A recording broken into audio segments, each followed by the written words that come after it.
le directeur du musée d'Ornans me dit, mais ça me dit quelque chose, ça. Dans un de ses textes, il y a ce que Marcoux a donné à Courbet en paiement, enfin avant de le payer vraiment. On est en 1864-68, Marcoux va repartir aux États-Unis en 1870, et il lui envoie des États-Unis des objets amérindiens. Les mêmes qui ont été présentés par Jim et par Marie tout à l'heure. On a la liste, il ne reste plus rien de ces objets parce qu'ils ont disparu quand la maison de Courbet a été mise à sac à cause des événements de la commune. On a la liste des objets, il lui a donc offert des objets amérindiens, les mêmes que ceux qu'il a donnés au musée Peabody et le musée de Harvard. C'est assez étonnant cette histoire. Et puis un deuxième lien, et j'essaierai d'être bref, moi aussi, entre Marcoux et Courbet, c'est cette fameuse météorite d'Ornans. La météorite d'Ornans, qui est ici à plus de 3 kg au Muséum d'histoire naturelle, c'est le père de Courbet qui la file à Gustave, elle tombe sur Ornans le 11 juillet, il la donne à Gustave, Gustave qui connaît Marcoux, on vient de l'apprendre, le donne à Marcoux, Marcoux il l'emmène dans ses valises au Muséum national d'histoire naturelle, il en fait une communication, qui est dans les comptes rendus, dans le bulletin de la Société géologique de France, en accès relativement facile, mais manifestement personne ne la connaît, où il explique la chute de cette météorite, il explique le contenu de cette météorite qui est très importante sur le plan de l'histoire des météorites, mais ça, vous viendrez le voir à l'exposition qu'on va faire à la Maison d'Arbois sur le retour de la météorite d'Ornans le 11 juillet, enfin l'exposition elle commencera au mois de juin, mais la fête de la météorite, ce sera le 11 juillet 2024, à Arbois. Et puis, un malheur n'arrive jamais seul, Marcoux laisse des petits morceaux de lui un peu partout. J'ai discuté il y a 3 jours avec un spécialiste, un vendeur de météorites. Donc ça, il faut faire gaffe parce qu'il vous emmène un peu n'importe où. Mais il m'a donné un tuyau absolument extraordinaire. Il a la liste des endroits où il y a des bouts de la météorite d'Ornans. Et je suis complètement scotché. Il y a 11 morceaux de la météorite d'Ornans à Calcutta, à Chicago, dans la collection du Vatican à Rome. 27 grammes.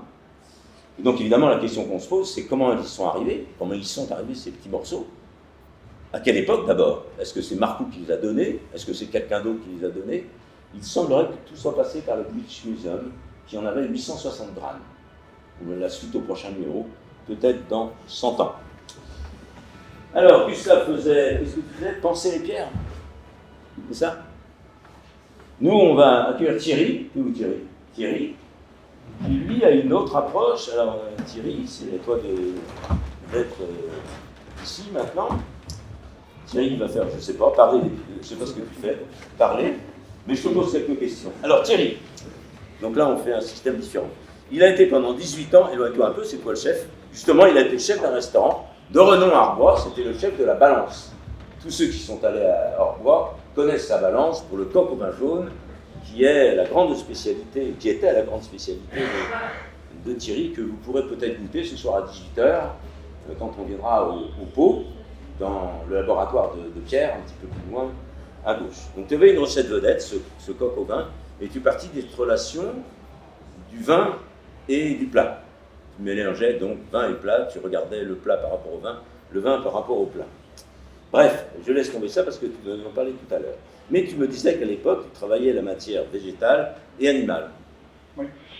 Sauf que maintenant, après, tu as pratiqué la calligraphie du vinaigre balsamique pendant tes plats. Alors c'est ça que je voudrais que tu nous expliques, parce que c'est ça qui assure ton passage entre je suis un chef et je travaille la matière végétale et la matière animale, et je deviens comme Courbet, meilleur que Courbet, différent de Courbet.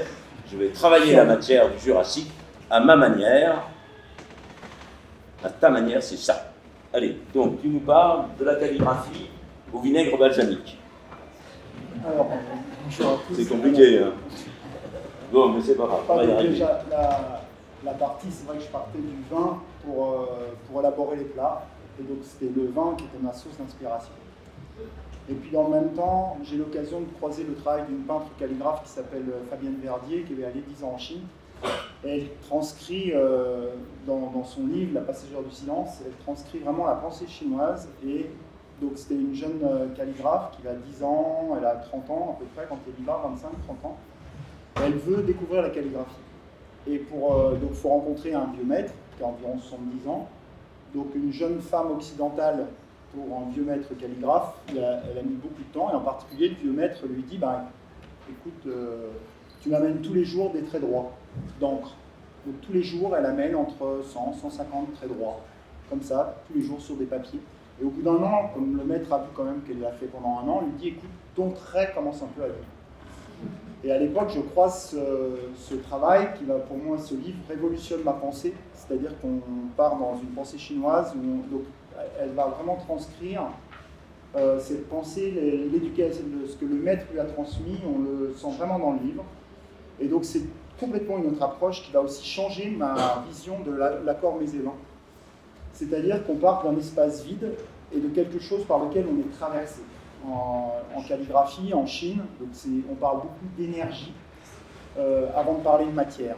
Et surtout, on n'a pas cette notion, on distingue le paysage les peintres ne se mettent pas à l'extérieur pour peindre le paysage, contrairement à notre vision. Et donc, ça révolutionne, et je me dis, il faut déjà que j'ai une assise de travail pour oser aborder, et donc je travaille déjà beaucoup d'heures dans mon restaurant, et là me vient l'idée de faire sur chaque bord d'assiette, avec une réduction de vinaigre balsamique, d'avoir une texture d'encre, et de faire un geste différent par assiette, sans le dire, mais être présent à chaque geste, que cette chose, la chose importante dans la création au niveau de la peinture chinoise, c'est la présence, et c'est dans un acte vraiment centré dans ce qu'on fait. Et donc je fais entre 100 et 150 gestes par jour de cette taille-là, présence, c'est-à-dire que mon équipe du restaurant est prévenue. Si je commence à les faire par réflexe, parce qu'il y a du monde, parce que je dois aller vite, en fait j'emmène les assiettes à la plonge et je recommence, même s'il y a du monde. Et donc pendant 13 ans, je fais ce travail-là de gestes et qui va m'ouvrir une pensée différente.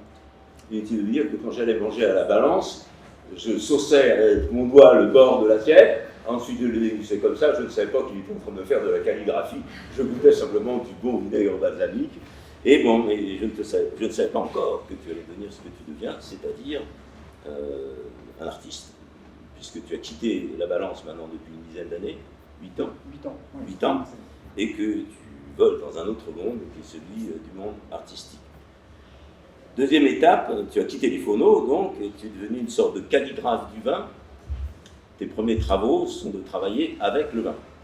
En fait, ce qui se passe, c'est que je travaille sur le vin, l'accord mésévin. Je me rends compte qu'on arrive à des limites en cuisine, travaillant sur l'artistique en parallèle. Et je me rends compte surtout que je change ma méthode de dégustation, qui était au départ une méthode analytique, par l'analyse sensorielle. On regarde le nez, la bouche, et puis petit à petit, mes accords mésévins, ça devient juste des envies. C'est-à-dire, je mets le vin en bouche, tiens, j'ai envie de manger ça. J'ai envie de manger. Et je passe plus du tout par l'analytique. C'est-à-dire, je passe vraiment par quelque chose de sensible, de créatif. Et puis, sauf que j'arrive aux limites de ce que je peux exprimer, parce qu'en cuisine, on est dans un rapport où il faut que les gens mangent bien, tout simplement. Et donc, je me rends compte que si je veux aller plus loin dans l'expression, il faut que je sorte de ce système où il faut qu'il y ait un contentement du client. Et donc, je sors et la calligraphie prend simplement la place de la cuisine. Mais ça se fait naturellement, c'est pas du tout un choc, j'arrive au bout de ce que je voulais faire en cuisine, petit à petit. Donc, j'ai commencé à travailler la calligraphie en 2003. Et j'ai vendu mon restaurant en 2016, donc ça s'est fait tout en douceur. Et mon premier travail, une fois que j'ai arrêté la cuisine, j'avais déjà commencé un peu, ça a été de poser le vin, d'utiliser le vin comme on utilise le thé en calligraphie, c'est-à-dire on fait tremper les feuilles, ça donne des univers, et dessus, à travers l'encre de Gine, je traduisais ce qui se passait en moi quand je buvais un verre de vin. Ça, c'est la deuxième étape, donc tu es passé au travail artistique, si je puis dire. Et puis tu fais une découverte. Alors tes premiers travaux, tu faisais ça à Château-Chalon. Après, je fais une découverte, donc au départ, je fais que l'encre et le vin. Que l'encre et le vin à Château-Chalon, et à Château-Chalon, tu fais la troisième étape de ton travail qui te permet de découvrir la terre. Et là, donc, c'est sur il y a comment un événement à Château-Chalon qui s'appelle l'Ars des Voiles, qui s'appelait l'Ars des Voiles, parce qu'il n'existe plus aujourd'hui. Et j'ai l'occasion d'exposer avec une céramiste qui s'appelle Françoise Chollet, qui fait ses verres en terre, c'est-à-dire elle récolte de la terre et elle n'achète pas la terre, elle fait ses terres. Elle va les récolter en Bourgogne alors qu'elle est en Franche-Comté. Et là je lui dis, mais en fait, faut faire des terres, faut faire des céramiques avec la terre du Jura, avec les marnes du Jura. pour qu'on goûte le Château Chalon dans un verre de marne bleue, du Lias. Et elle commence, et puis on va récolter les terres, puis il me dit, mais toi, emmène de la terre. Emmène-en de la terre dans ton atelier, je ne sais pas trop pourquoi. Et donc j'emmène de la terre, et là je commence à me dire, mais en fait, je commence à remettre le vin avec sa terre. Et là, il se passe quelque chose, il y a comme une sorte de cycle, où maintenant je peux expliquer, alors tout ce que je vous explique aujourd'hui, c'est a posteriori, c'est-à-dire je travaille vraiment dans cette pensée où je crée des espaces vides, où il se passe quelque chose. C'est-à-dire que je peux aujourd'hui expliquer ce que je fais, au moment où je le fais, il y a quelque chose qui se passe, et ça c'est la démarche artistique, on échange beaucoup avec Daniel là-dessus, où vraiment, je pense qu'on peut apporter, ce qu'on essaie d'apporter dans les problématiques, dans l'agora, c'est ça, c'est de dire, on n'a pas envie d'avoir un résultat précis ou quelque chose à chercher, on y va, en fait, simplement, et on s'engage dans quelque chose. Et donc j'engage ce rapport entre la terre et le vin. Mais que ce soit bien clair, entre la terre qui donne ce vin. Oui, il y a le lien entre, en fait, le vigneron accompagne le raisin déjà à la vigne, ensuite dans la vinification, fait un acte sensible, en fait, d'accompagnement de la matière, de la vie de la matière, avec plus ou moins d'intervention selon les vignerons, et après il le laisse dans une bouteille, et cette bouteille, elle s'en va un peu comme un livre, en fait. Et l'idée, c'est de refaire l'acte inverse, c'est-à-dire de remettre cette matière qui vient de la terre, la remettre en lien avec cette terre et sa terre d'origine. Avec lequel tu fais tes œuvres. Mais tu vas encore plus loin, tu es encore allé plus loin en nous faisant goûter du vin dans la terre d'où il vient. Voilà, c'est-à-dire que je travaille dans mon atelier avec un verre en terre de Château Chalon, et maintenant je commence à faire, je prends avec Françoise, travailler sur des céramiques pour faire même selon les différents étages. Et il y a eu quelque chose d'important, c'est que je suis parti de ça, et après en fait il y a eu un moment donné, j'ai fait une exposition au musée de la vigne du vin à Arbois, dans lequel j'ai commencé à me dire, mais il n'y a pas que des marnes bleues de Château Chalon. Et c'est là, grâce au travail de Michel Campi, que j'ai rencontré pour cette exposition, et de son livre Terroir viticole du Jura. Achetez-le, il en vaut pas assez. Et là, j'ai compris qu'il y avait tout un tas de stratifications. Et donc l'idée, c'était de reprendre des schémas du livre, de les mélanger avec du vin, mais les faire avec les vraies terres. Et là, on voit sur la gauche, en fait, c'est tout le schéma des couches géologiques, mais fait avec les vraies terres. C'est-à-dire, ça a été ça d'amener cette matière dans les choses. Et ensuite, après, une fois que j'ai travaillé sur cette matière, donc je la traverse à l'angle de Chine pour en fait traduire cette énergie, donc au sens chinois du terme, et ou vraiment traduire cette énergie. Donc je pratique le tai chi, et cette énergie par laquelle je suis traversé par le vin pour faire vivre après cette vibration. Et dans l'idée, c'est à travers ce travail, restaurer notre lien à nos origines terrestres. Alors comme les choses s'enclenchent super bien, on a de la chance. La semaine prochaine, ton actualité, c'est une exposition qui est rue Boissonnade, c'est ça? Oui, l'atelier Gustave, à partir du 30 avril. Théoriquement, vous avez la carte dans vos dossiers.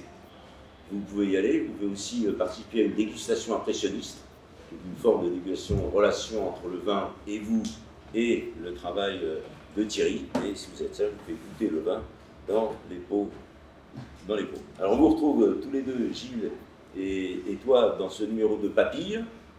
Là, j'avais promis à Gilles, qui ne m'écoute pas, de faire de la publicité pour Papille. Je fais de la publicité pour Papille. Voilà, donc il y a un article de Gilles et un article de Thierry, puisque Papille, c'est un numéro qui est consacré au Jura. Voilà, et puis l'actualité de Gilles, il faut que j'en parle aussi, vous pouvez le retrouver très régulièrement sur son blog. Vous apprendrez tout, parce qu'il est aussi géographe culinaire. C'est comme ça qu'on dit? Géographe de la... Oui, c'est géographe en mouvement et mouvement.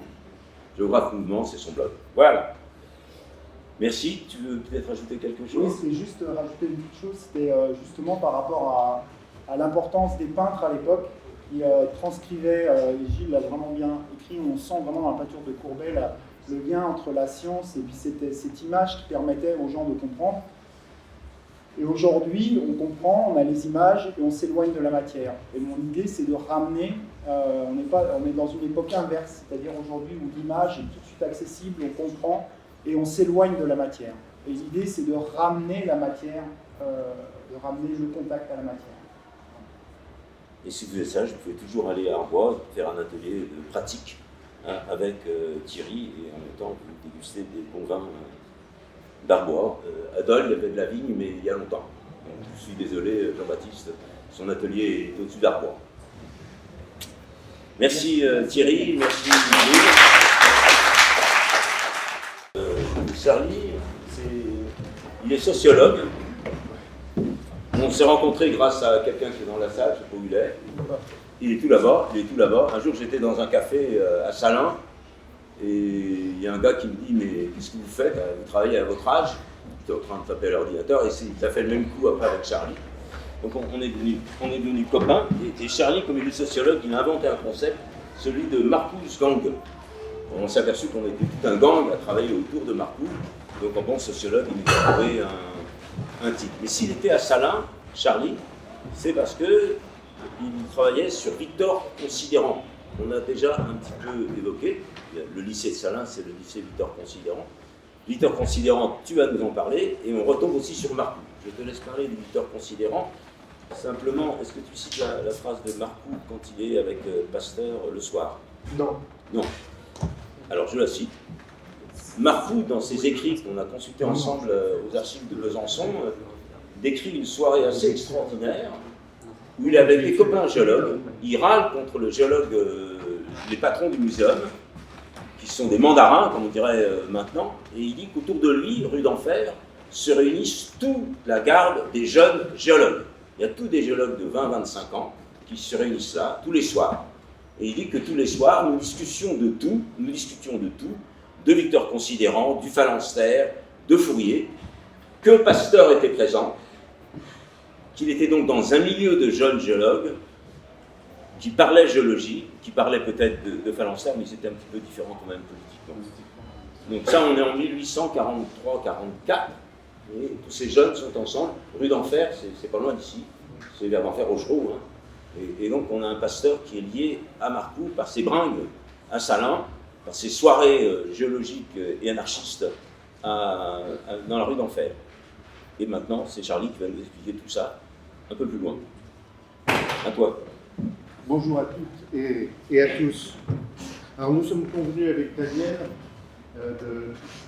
de faire un rappel rapide de ce qu'a été l'expérience de Réunion, l'expérience fourriériste de Réunion, avec laquelle Marcou a un lien. Alors évidemment, tout part avec le fourriériste, Charles Fourier, un bisontin, qui rêvait d'une communauté d'individus, je cite, dont les intérêts, les aspirations, le travail, les amours seraient en harmonie. Son modèle de micro-société idéale a inspiré, comme vous le savez sans doute, des générations d'utopistes. On a pu parler de socialisme utopique. L'historien américain Jonathan Bicher préfère parler de socialisme romantique.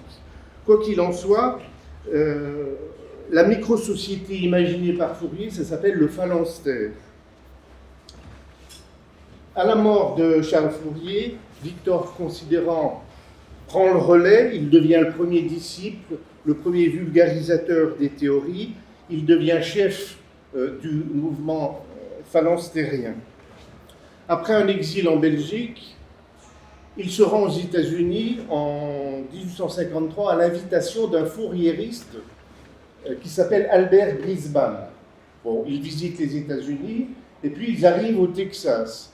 Et au Texas, Victor Considérant a un émerveillement indicible.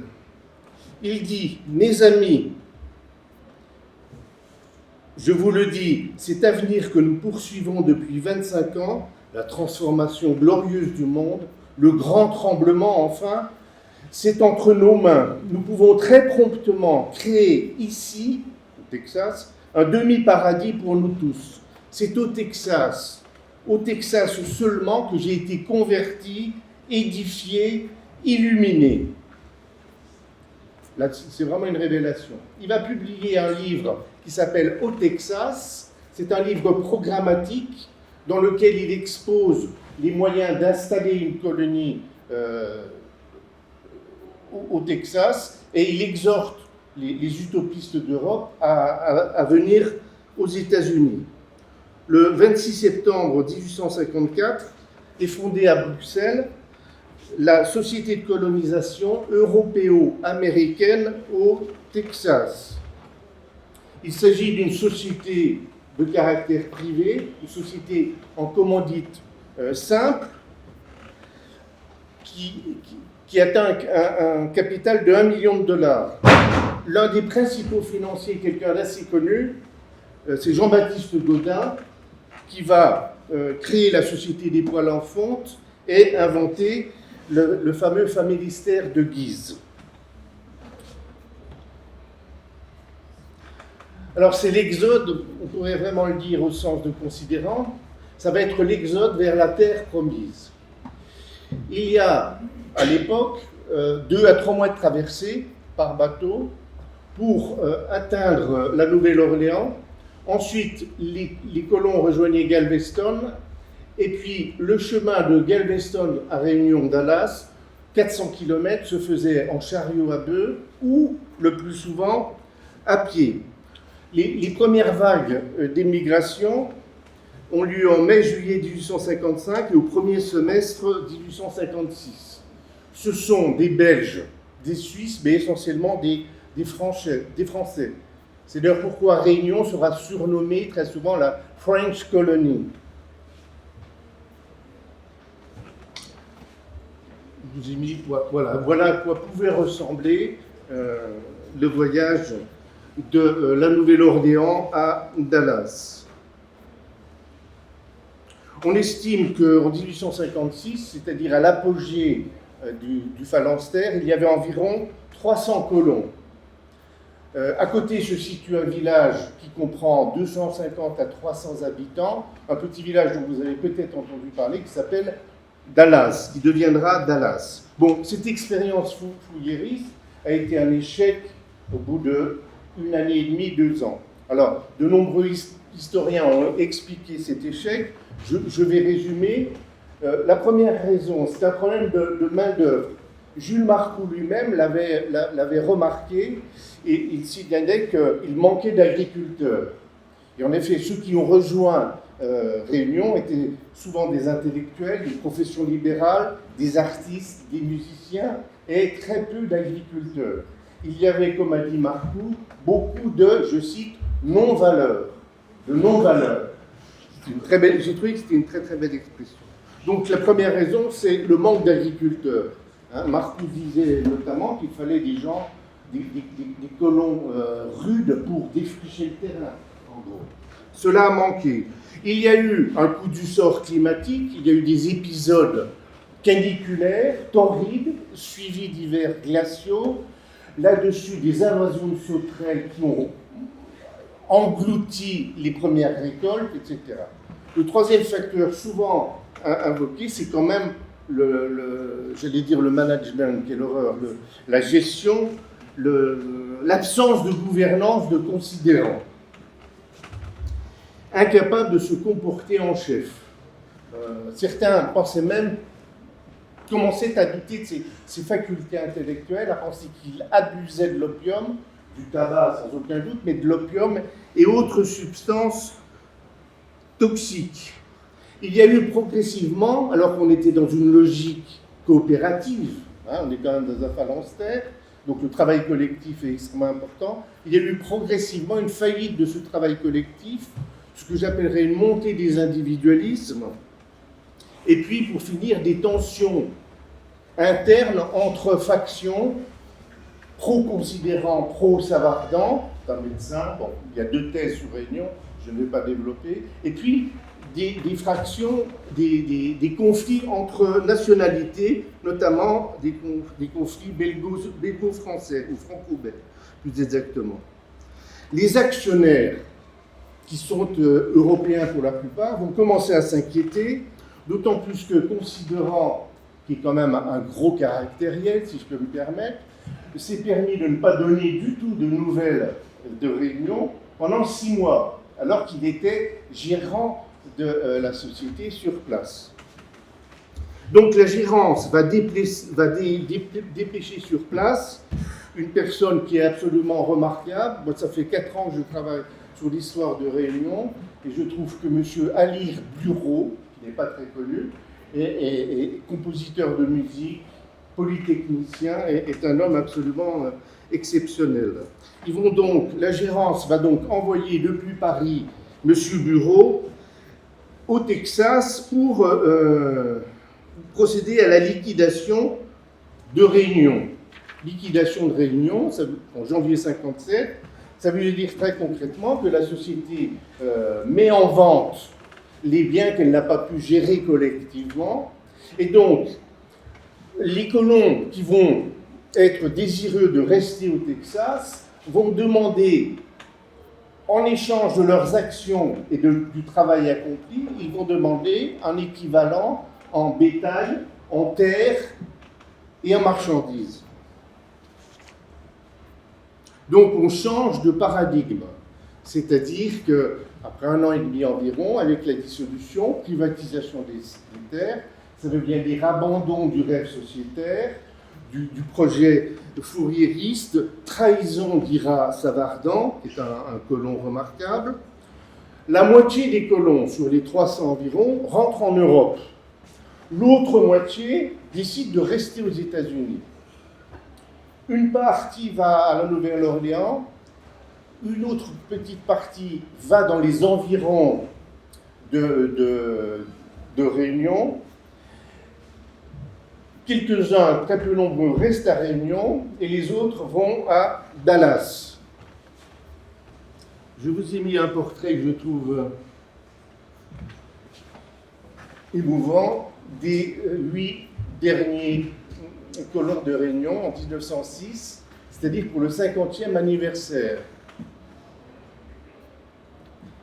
Alors il y a des Français, des Suisses et des Belges. Il y a également à Réunion, bon ça c'est le dernier survivant, près de la ruine, hein, vous voyez, dans toutes les histoires de Réunion, on a souvent montré cette maison qui était la dernière maison construite en 1860, et c'était la dernière ruine, le dernier vestige de Réunion existant.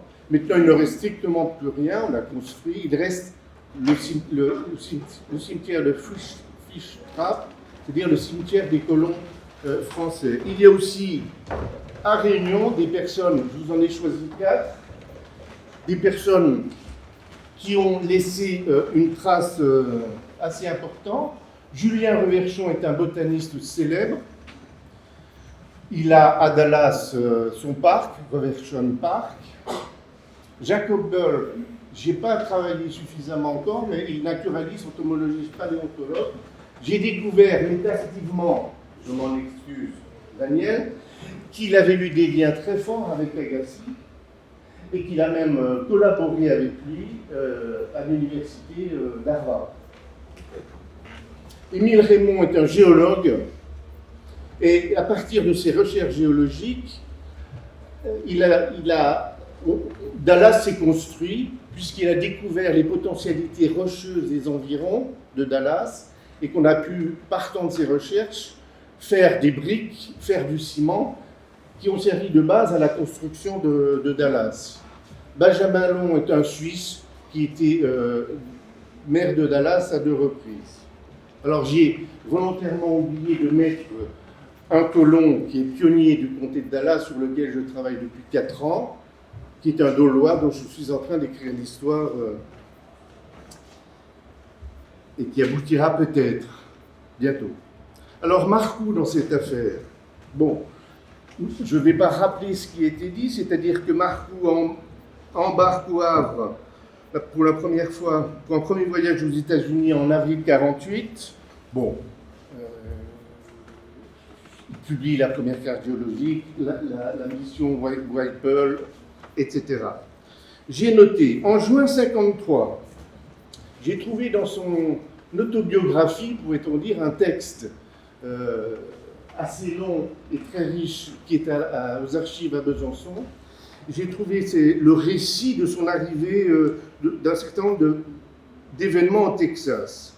je cite en juin 1953, « Alors que j'étais occupé à casser des pierres et prendre des notes sur les bords du fleuve Arkansas, un cavalier américain m'interpelle. Ayant remarqué mon accent français, il me signale le passage 15 jours plus tôt d'un homme venu fonder par ici une colonie socialiste. Il s'agit donc de considérants sans aucun doute. Alors, un historien, Richard Moreau, a publié un mémoire de l'Académie de Besançon qui stipule que c'est peut-être au cours d'un de ses nombreux voyages aux États-Unis que Jules Marcoux eut l'opportunité de rencontrer Victor Considérant et de devenir son ami. Alors, en fouillant un peu plus, il me semble qu'il y a d'autres indices qui accréditeraient l'hypothèse d'un lien antérieur à cette période. J'en ai trouvé un rapidement dans la correspondance de Philippe Marcoux, donc le père avec Jules, en mars 1848. Donc le père s'adresse à Jules et lui dit « À Salins, on commence à parler des élections. J'ai été le premier à lancer le nom de Considérant que je regarde comme le meilleur candidat qu'on puisse présenter dans le Jura. Et j'ai eu le plaisir de voir ce nom bien accueilli. Je ne doute pas qu'il soit nommé, à moins que lui-même ne s'y oppose, ce qui était le cas. Engage-le, dit-il à son fils Jules Marc, engage-le à se présenter comme candidat, et je crois que son affaire sera bientôt faite. » Alors, Jules Marcoux a découvert l'œuvre de Fourier par l'intermédiaire de son ami, quelqu'un en a parlé tout à l'heure, par l'intermédiaire de son ami Max Buchon, poète, proche des fourriéristes, ami d'enfance de Gustave Courbet. Bon, il lui prête les bouquins. Le géologue, soyons clairs, le géologue n'est pas un disciple fanatique des idées de Considérant. Rien n'indique dans ce que j'ai pu chercher. Mais en même temps, comme il est très curieux et passionné de politique et d'histoire, il est abonné à la Démocratie pacifiste, qui est un journal fourriériste, et puis un jour, il convainc ses camarades d'assister aux réunions de l'école sociétaire, c'est-à-dire les phalanstériens, à Paris, rue de Beaune. Et dans son récit autobiographique, il dit, je trouve c'est extrêmement sympathique, il est bienveillant, après ça va se corser. Il y avait un bon fond dans les idées peu pratiques de ces philanthropes. Il parle des fourriéristes. Ils voulaient le progrès et le bien par l'association, et la plupart des personnes qu'on y rencontrait étaient des gens fort inoffensifs, un peu mystiques, rêveurs, voulant traiter l'humanité comme un problème de géométrie. Bon, c'est une magnifique formule.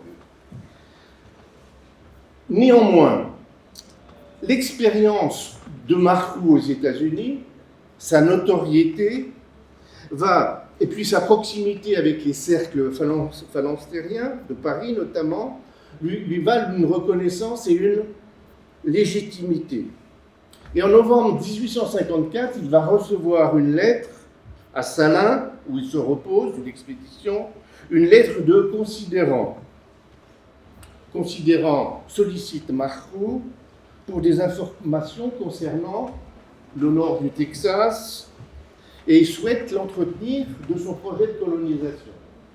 C'est pas rien quand même. Jules Marcoux lui répond par une longue lettre dans laquelle il donne, je cite, des avis honnêtes et fort désintéressés sur son essai de colonisation au Texas, que je désapprouve, sinon en principe, du moins dans les circonstances où il se présentait.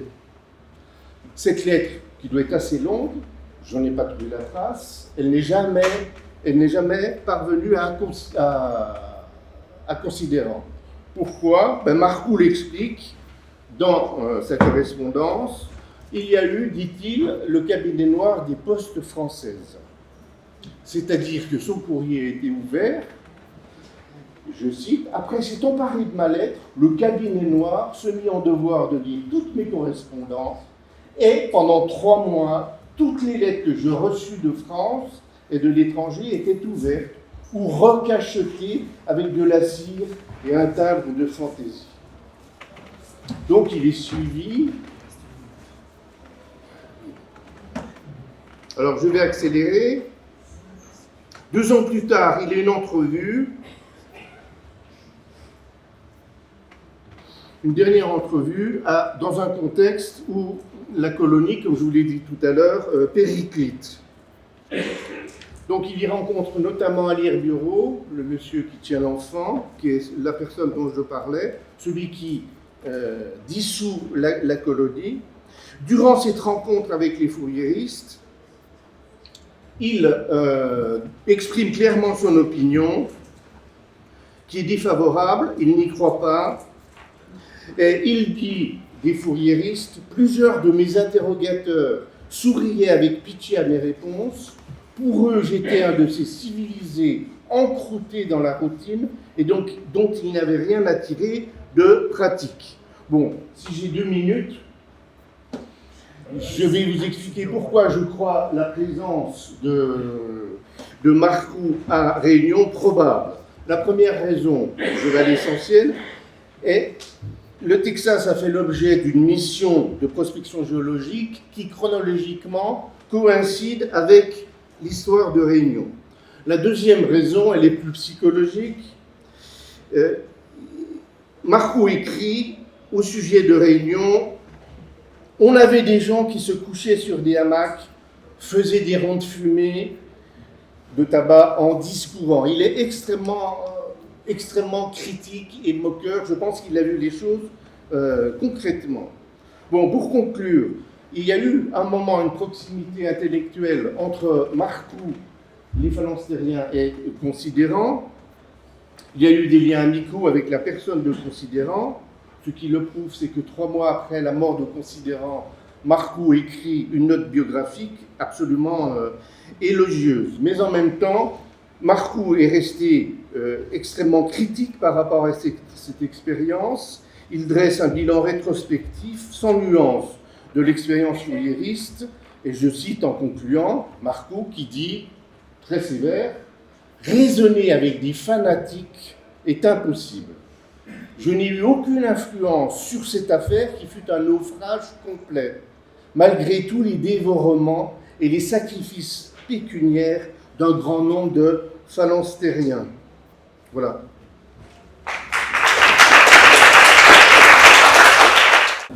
Oui, bonjour à toutes et à tous. Donc, vu le temps imparti, je vais essayer d'y aller franco. Mais vous allez voir, vous allez retrouver au travers de ces lettres de Marcou plein de couleurs, plein de petits coups de patte. C'est extraordinaire. Alors, pour vous présenter rapidement ce travail de recherche, tout d'abord le contexte de recherche pour vous expliquer ma présence ici, parce que je ne suis pas du tout géologue. Vous présenter également les données qui ont retenu notre attention pour cette recherche et être embarqué sur l'aventure Jules Marcou. Des éléments aussi d'information sur la méthodologie employée parce que elle est spécifique et j'avais besoin aussi de vous l'expliquer. Les premières approches avec ces fameuses lettres de Marcou qui vont être notre point de départ de réflexion et quelques perspectives sur le travail ultérieur. Je ne reviens pas donc sur les travaux communs avec Daniel lors du colloque Pasteur, etc. Mais je voulais simplement signaler qu'il y avait déjà eu des travaux, bon, chacun choisit son domaine, hein, sur la minéralité des vins du Jura. C'est un peu plus goûteux que les pierres. Et puis sur la minéralité du vin en général avec une approche un petit peu différente. Alors, cette recherche, elle est effectivement interdisciplinaire parce qu'en fait, elle va toucher l'essence de l'information, la linguistique, l'ethnographie, etc. Et en fait, dans mon laboratoire TIL, équipe modèle et discours, nous travaillons sur la modélisation des langues et des savoirs spécialisés en lien avec la socio-linguistique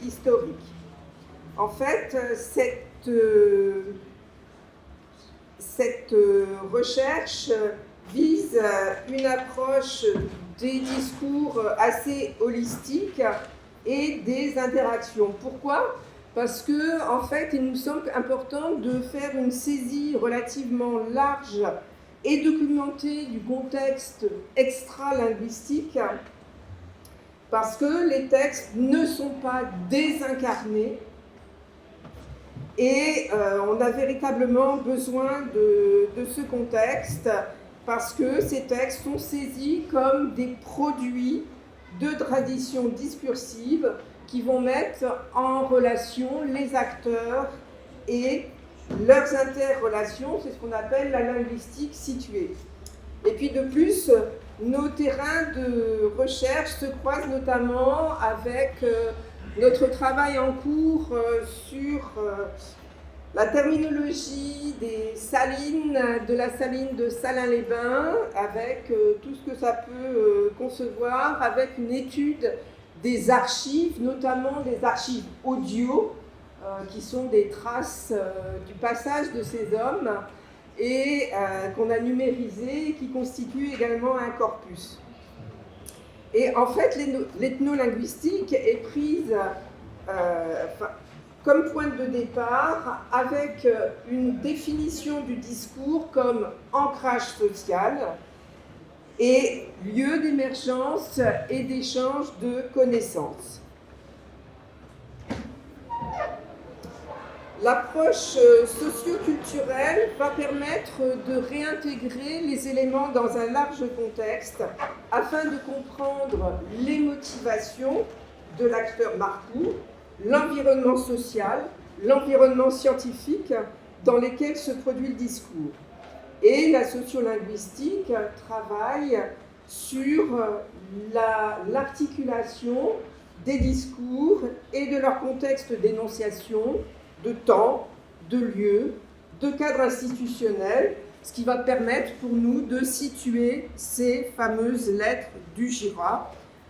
Cette dimension sociolinguistique historique, elle va nous permettre de constituer des corpus, des discours ancrés dans un lieu et un temps donné, qui sont les traces des hommes, au travers de ces éco-documents et, pour reprendre l'image un petit peu qui a été abordée tout à l'heure, faire une histoire par le bas. La méthodologie que l'on emploie, c'est donc de saisir le sens et d'essence au travers de cette recherche, avec la prise de recul du chercheur, et on va parler de langue culture de référence avec une double dimension culturelle et culture de la spécialité. En ce sens, l'écolinguistique sera envisagée selon deux perspectives. La description de l'environnement physique, proche et terrain, qui est toujours mise en perspective de la réalité. Et puis, l'écolinguistique des langues, puisque effectivement, Jules Marcoux navigue entre plusieurs langues et va thématiser lui-même ces questions de signes linguistiques. Donc mon objectif principal aujourd'hui, c'est de vous montrer que ces lettres constituent une richesse incontestable du point de vue des sciences humaines et sociales et de l'écolinguistique. Alors effectivement, on pourrait s'interroger, vous avez dit lettres, objets scientifiques. C'est vrai que d'habitude, ces lettres, ces égo-documents, ces documents personnels, elles ne sont pas souvent considérées comme objets scientifiques. Et c'est précisément ce qu'on va chercher à faire. Dans le domaine littéraire, elles sont rarement abordées comme contexte scientifique. Ce support, identifié par Jules Marcoux comme des lettres, et il dit lui-même, ce ne sont pas des documents scientifiques tels qu'on peut les trouver dans le cadre de la science géologique. Elles vont mêler discours scientifiques et puis discours plus personnels. Au total, on a globalement 10 lettres qui sont écrites sur une période de 4 ans, avec des intervalles plus ou moins réguliers. Marcoux va s'adresser à un interlocuteur unique, Albert Oppel, mais on va voir que dans ces lettres, il va introduire des petits bouts de lettres d'autres scientifiques géologues, des références à des travaux, des remarques, et des remarques aussi sur Marcou va faire des remarques sur son propre style. Bon, il faut dire que le corpus épistolaire de Marcou est relativement étendu. On a parlé de Bayer, Jacquard, Pasteur, Agassi, etc., qui permettent effectivement de retracer tout un parcours. Alors, ces égaux documents ne correspondent pas à une norme, ils vont transmettre des informations sur la vie matérielle, sur les échanges, sur les liens personnels et le vécu, qui peuvent apparaître de prime abord comme des informations triviales. Eh bien non, c'est vraiment très important, on est dans l'épistémologie des relations. Alors, ces fameuses lettres, Marcou le dit lui-même, elles ne sont pas toutes destinées à être publiées.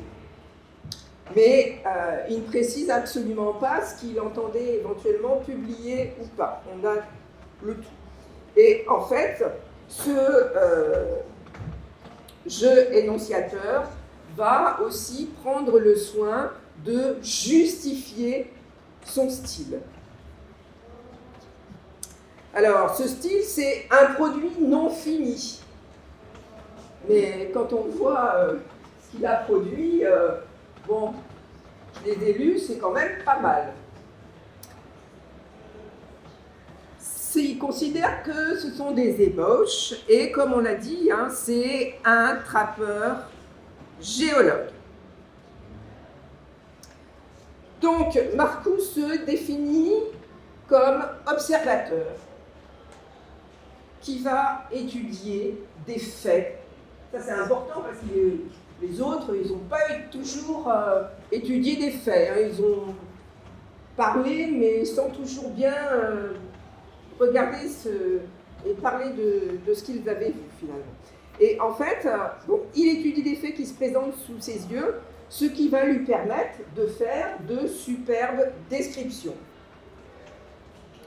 Alors, il s'agit pour nous finalement d'appréhender ces lettres par l'intermédiaire de notre discipline, puisque je ne suis absolument pas experte en géologie, et j'ai dû m'accrocher pour lire les lettres parce qu'à un moment je ne comprenais plus rien. Et donc, la difficulté, l'inconvénient, ça a été effectivement d'appréhender cette terminologie géologique.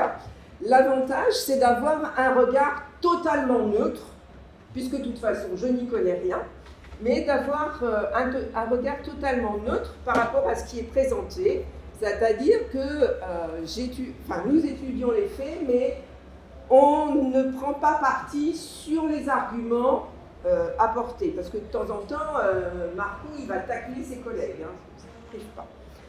Donc, Marcou va nous livrer des informations riches en matière de linguistique, de terminologie, d'écologie du langage. Il va pointer notamment, par exemple, le sens et la superposition de désignations qui sont employées. Il va pointer les problèmes de traduction et de non-correspondance entre des concepts, parce qu'effectivement, les réalités sont différentes entre les pays. Il s'intéresse aussi aux problèmes de définition à partir de descriptions de terrain. Et en fait, les diapositives qui vont suivre sont des exemples que j'ai extraits de ces fameuses lettres. Voilà. Par exemple, il dit Jurassique et Holytique système, Jurassique. Tous ces mots-là, ils sont employés comme synonymes, donc c'est pas forcément évident. Et ça a créé une anarchie, parce qu'il y a des superpositions, etc. Et c'est pour ça que radicalement, comme il le dit, hop, la langue franc-comtoise, finalement, c'est pas mal.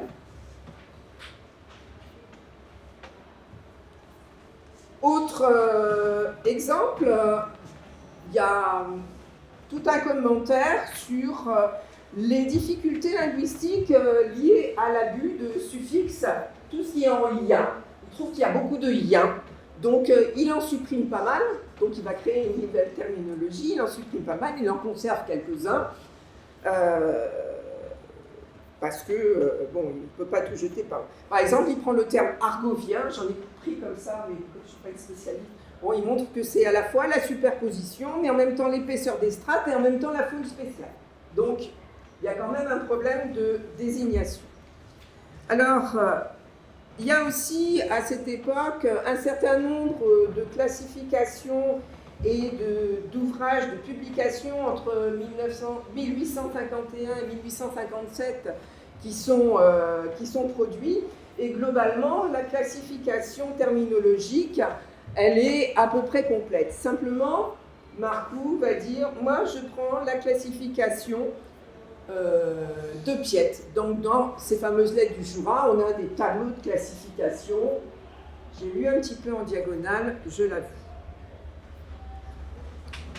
Il va effectivement revisiter, comparer les descriptions définitoires que la recherche en sciences humaines et sociales va se faire un plaisir de mettre en valeur, notamment sous forme de glossaires comparatifs.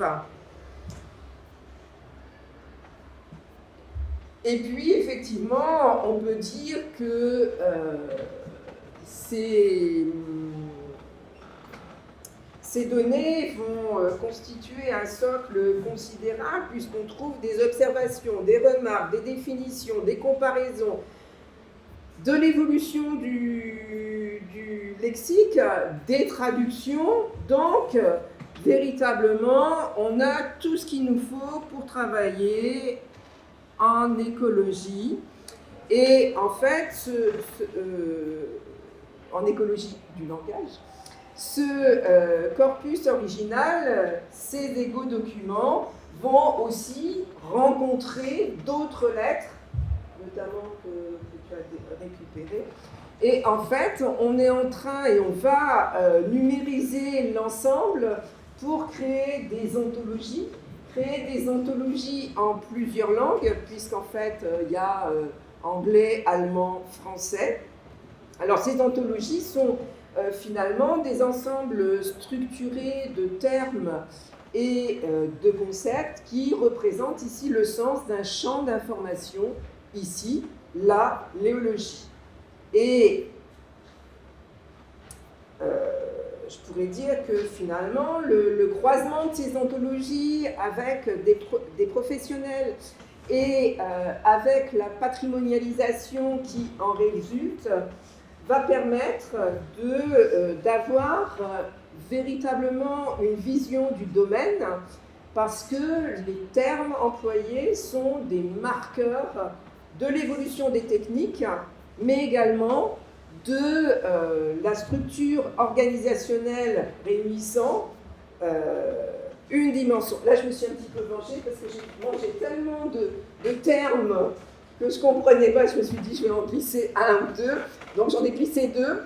Donc, c'est la dimension diatopique. Qu'est-ce que ça veut dire ? Ça veut dire tout simplement que finalement, c'est par rapport à la position géographique du locuteur. Et la dimension diastratique, c'est les termes qui vont être pris comme l'évolution sociologique ou les différences sociales entre les locuteurs. En conclusion, je dirais que l'écoterminologie est reconnue, et j'espère sera reconnue ici comme patrimoine linguistique, l'écologie du langage comme cadre théorique de l'analyse discursive, donc à partir de cette fameuse linguistique outillée qui va nous permettre de constituer véritablement le corpus, et ça permet de finalement contextualiser tous ces éléments statistiques pour pouvoir interpréter ces variations terminologiques qui sont forgées et influencées par des expériences d'usage d'un système langagier situé et produit par des acteurs sociaux évoluant dans un écosystème spécifique. Voilà, j'en ai terminé de ma présentation.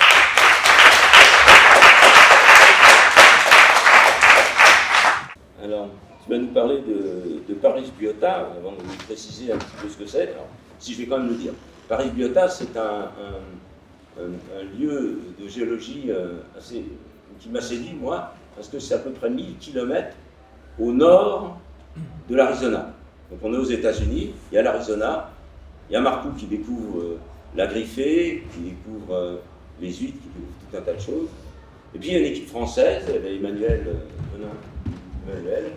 et quoi d'autres, qui étaient de l'Université de Bourgogne, qui étaient en mission là-bas, sur un lieu qui s'appelle Paris Biota, qui est dans l'Idaho.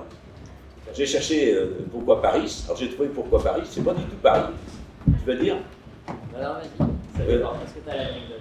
Alors, il semblerait que ce soit un Mormon qui s'appelle Paris, et qui a fondé cette ville qui s'appelle Paris. Tout à fait. Et à côté, il y a une ville qui s'appelle Montpellier. On se dit, c'est encore des Français qui sont allés là-bas. Pas du tout, c'est Montpellier avec un seul L et pas deux. Et c'est parce que c'est le Montpellier dont sont originaires les Mormons. Un des Mormons, les Mormons, c'est une secte, enfin, un groupe social, je ne sais pas comment dire, une religion. On va pas développer. On va développer pas. Des gens qui sont partis de l'Est américain vers l'Ouest.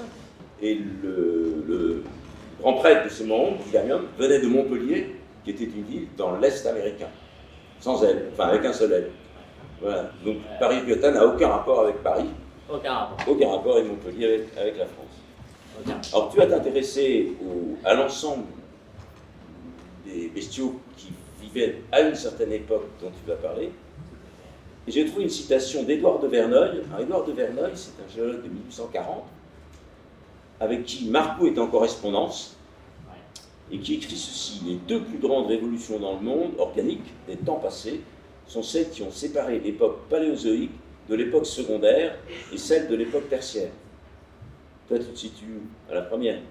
Alors moi, je suis à la frontière entre deux d'entre elles. Entre Mais on va Les deux dépôts qui terminent chacune de ces grandes périodes occupent une place analogue dans l'histoire des phénomènes dont notre globe a été le théâtre et doivent exciter au même degré l'intérêt des géologues. Donc voilà, les fractures, si je puis dire, excitaient déjà l'intérêt des géologues en 1844 et elles excitent ton intérêt en 2024. Christopher, à toi de jouer. Tout à fait. Déjà, bonjour à tous. Je vais rapidement me présenter. Donc moi, c'est Christopher Smith, chercheur en paléontologie à l'Université de Lorraine.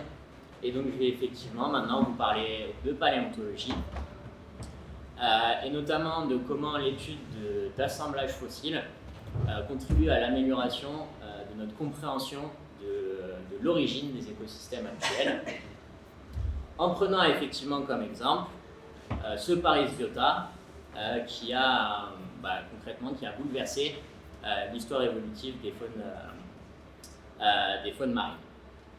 Ça aurait été fait facile.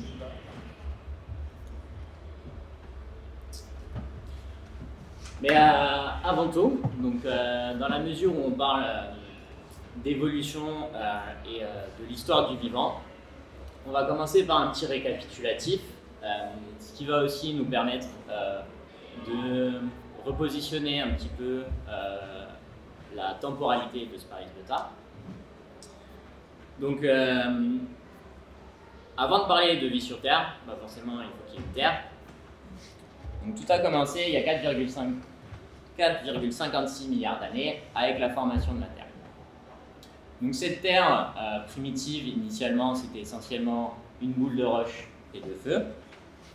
Donc pendant près d'1 milliard d'années, cette Terre s'est progressivement refroidie jusqu'à atteindre une température de condensation de l'eau atmosphérique, ce qui a formé les océans dans lesquels se sont formés, il y a près de 3,5 milliards d'années, les toutes premières formes d'eau. Néanmoins, suite à ça, il a fallu attendre encore près d'1 milliard d'années pour voir apparaître les toutes premières cyanobactéries, et donc la photosynthèse. Cette photosynthèse qui va jouer un rôle crucial dans l'oxygénation de l'atmosphère, ce qui va progressivement rendre la Terre de plus en plus hospitalière, pour finalement, il y a près de 570 millions d'années, voir se développer les premières formes de vie complexes. Puis suite à ça, on va entrer dans le Phanérozoïque, et tout va s'accélérer. Donc il y a à peu près 520 millions d'années, on va avoir l'apparition des premiers vertébrés. Mais un peu moins de 100 millions d'années après, on va avoir les premiers poissons osseux. En domaine continental, on va avoir les plantes qui vont commencer à coloniser le milieu. Donc il y a près de 500 millions d'années qui vont préparer le terrain pour les tétrapodes terrestres. Après ça, on va avoir des successions de différentes faunes et flores, avec notamment par exemple les dinosaures qui vont apparaître il y a près de 250 millions d'années, suivi des mammifères il y a environ 165 millions d'années, et puis bien plus récemment, les premiers hommes qui sont apparus grosso modo il y a 2,2 millions d'années, et enfin nous, Homo sapiens, qui sommes là depuis à peu près 315 000 ans. Donc cette histoire, forcément c'est la version très simplifiée. En réalité, l'histoire du vivant, c'est le résultat de nombreux différents phénomènes et processus évolutifs particulièrement complexes, différentes périodes de diversification, mais aussi différentes périodes de crise, différents événements de crise. La plus importante de ces crises étant sans aucun doute celle de la crise Permo-Trias, il y a 252 millions d'années. Cette crise qui a entraîné l'extinction de près de 80% des espèces marines, 90% des espèces en domaine continental, et qui était due à une intensification de l'activité volcanique des trappes de Sibérie. Donc pour faire simple, suite à cette crise, on avait rasé la quasi-totalité du vivant. Alors, une autre particularité de cette crise, c'est qu'elle va marquer l'un des shifts faunistiques les plus importants de l'histoire des écosystèmes marins, avec la transition de ce qu'on va appeler les faunes évolutives paléozoïques aux faunes évolutives modernes. En gros, on va passer d'écosystèmes marins qui sont dominés notamment par des brachiopodes, des crinoïdes, les ostracodes ou encore les céphalopodes, à des faunes structurées telles qu'on les connaît aujourd'hui, dominées par les mêmes grands composants, donc notamment les gastéropodes, les poissons, les crustacés, et au sein de laquelle va se développer la pression de prédation et la course aux armements.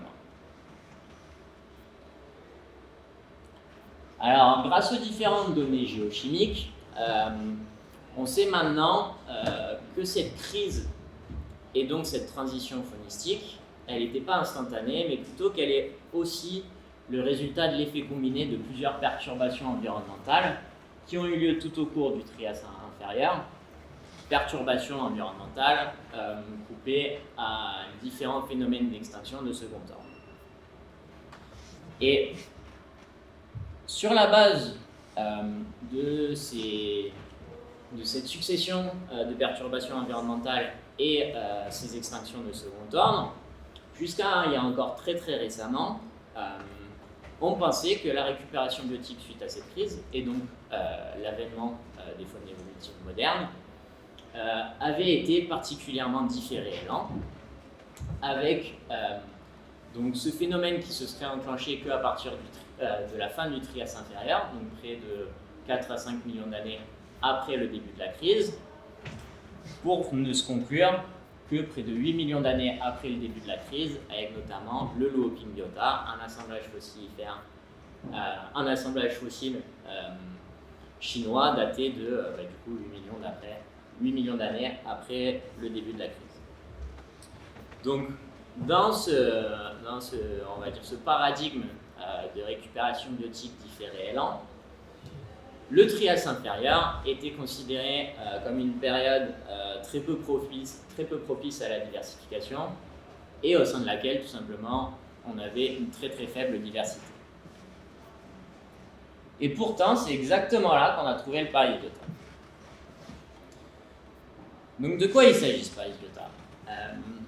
Alors, tout a commencé effectivement en 2015, donc une expédition de quelques chercheurs français venus de Dijon, qui se baladaient et qui ont traversé Paris Canyon, et ils ont découvert effectivement toute une faune fossile. Donc ce Paris Canyon, effectivement, nommé d'après la ville voisine Paris, à une trentaine de kilomètres de Montpellier. Donc ce Paris Canyon, il a été daté du Trias inférieur. Et donc durant le Trias inférieur, il se trouvait où? Il se trouvait à une position équatoriale, à l'est de l'océan Pantalassa, ouest de la Pangée, et il correspond à un environnement de plateforme distale.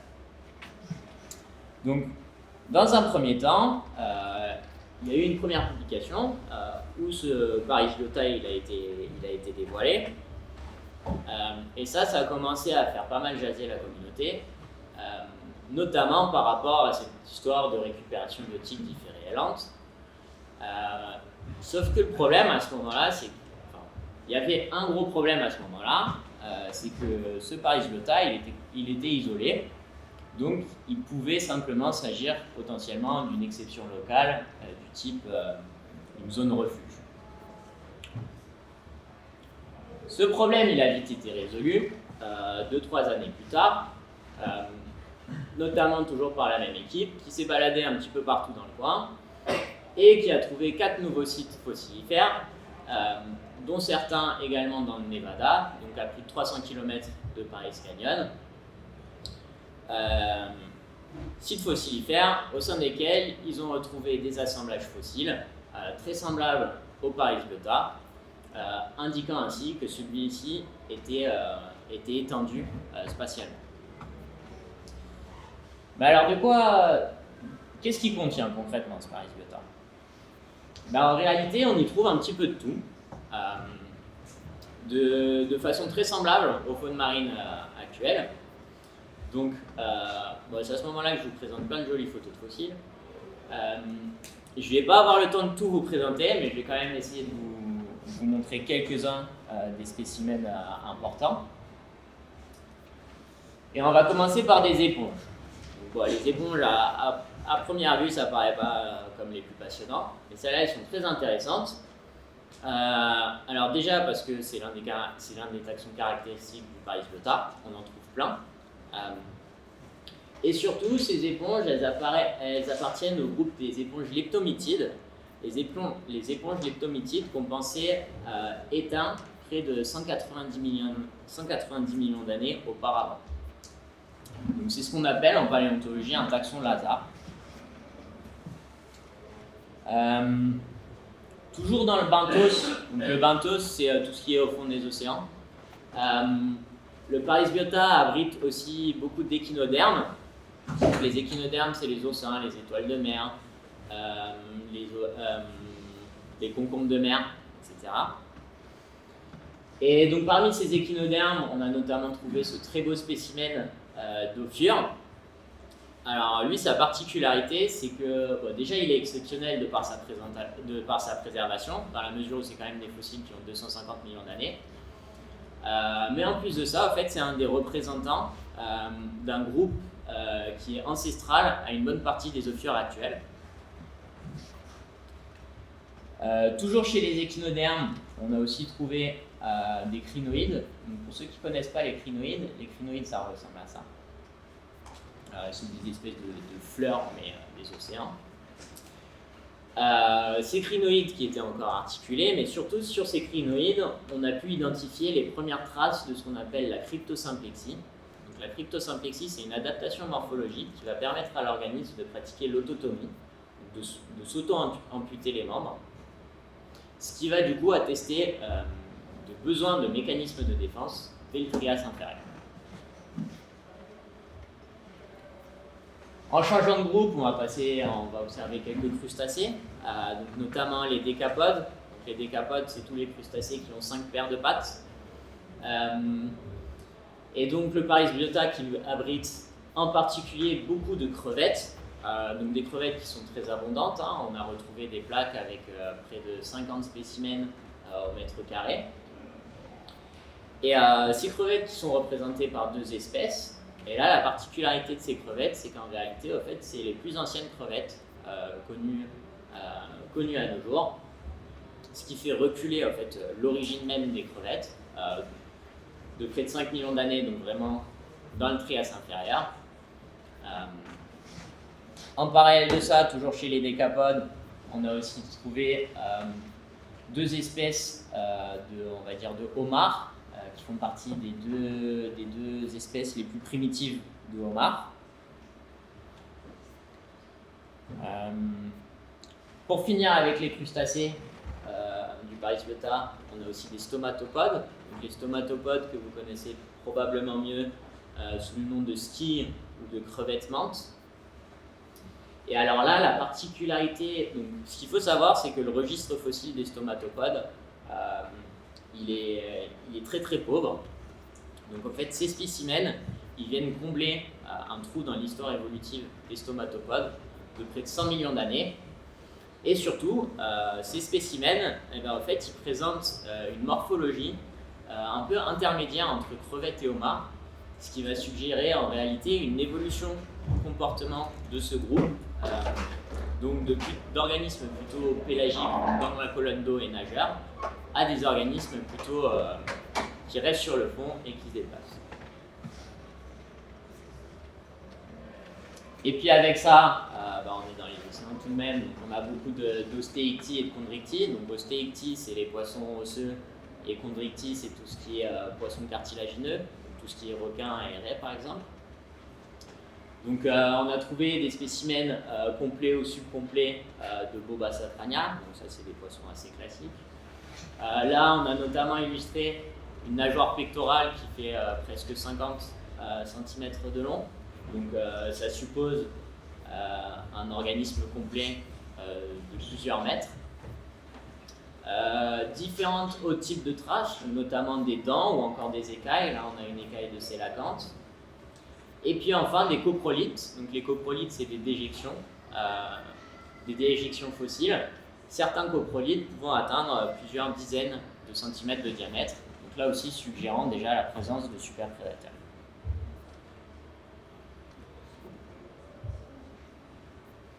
En parallèle de tout ça, on trouve aussi les grands classiques. Donc on a les bivalves, les brachiopodes, les céphalopodes. Alors parmi les céphalopodes, on a des ammonites, mais pas que. On a aussi des pélémnites, grosso modo des calamars ancestraux, des limules, des algues, ou encore des thylacocéphales. Donc les thylacocéphales, c'est un groupe d'arthropodes encore un peu énigmatique. Je ne vais pas trop développer dessus. Donc finalement, si on résume tout ça, le Parisbiota, on trouve quoi? Donc on a effectivement un mélange quand même assez inattendu d'organismes à la fois nouveaux qui viennent de se développer, mais aussi d'organismes qui datent d'organismes très anciens. Plus ou moins tous les grands représentants des faunes marines modernes. Une forte diversité taxonomique, donc tout simplement plein d'espèces différentes, couplée à une importante diversité écologique. Tout ça présentant une pyramide écologique complexe et donc une faune complexe. Moins de 3 millions d'années après le début de la crise Permo-Trias, malgré des conditions environnementales difficiles, et en plus, je vous l'ai dit tout à l'heure, il s'avère effectivement que ce Parisbiota est bel et bien spatialement étendu. Donc à partir de là, qu'est-ce qu'on peut dire? Que le paradigme précédent d'une récupération biotique différée et lente, et donc de l'émergence des faunes marines modernes, ne tient plus. Ok. Donc ça, c'était la première étape.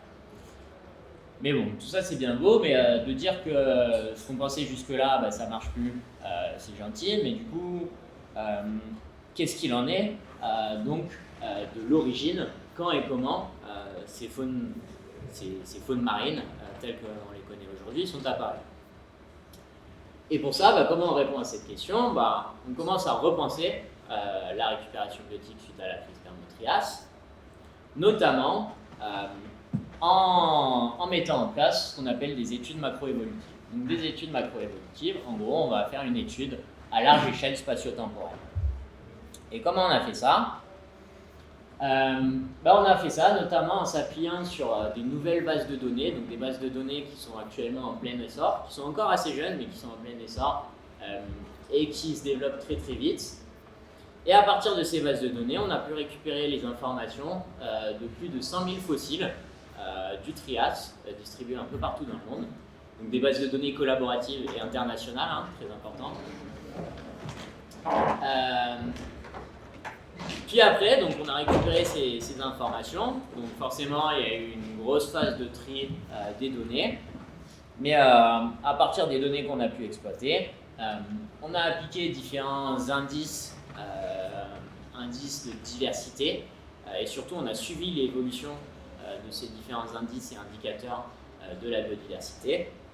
Alors là aussi, je ne vais pas aller dans les détails. Mais pour faire simple, par exemple, en haut à droite, on a là tout simplement l'évolution de la diversité spécifique, donc, le nombre d'espèces au cours du Trias.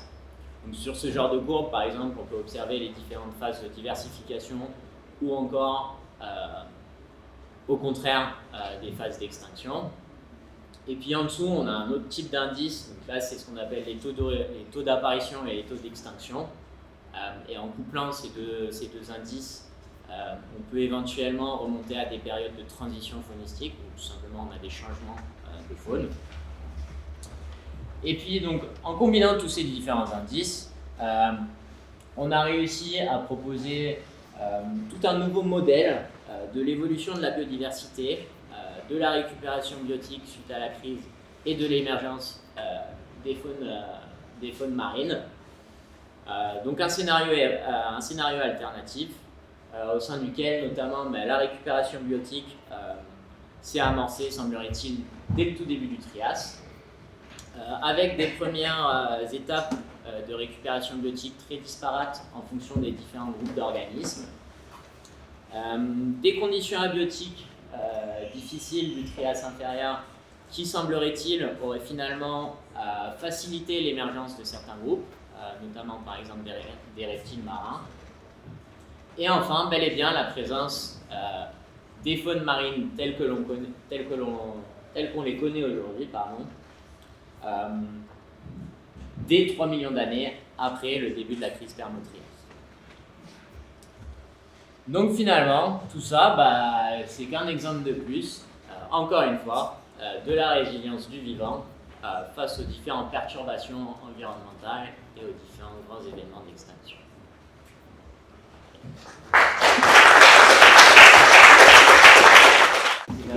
Comment ça a commencé? C'est pas en se promenant qu'on a découvert Paris Biota.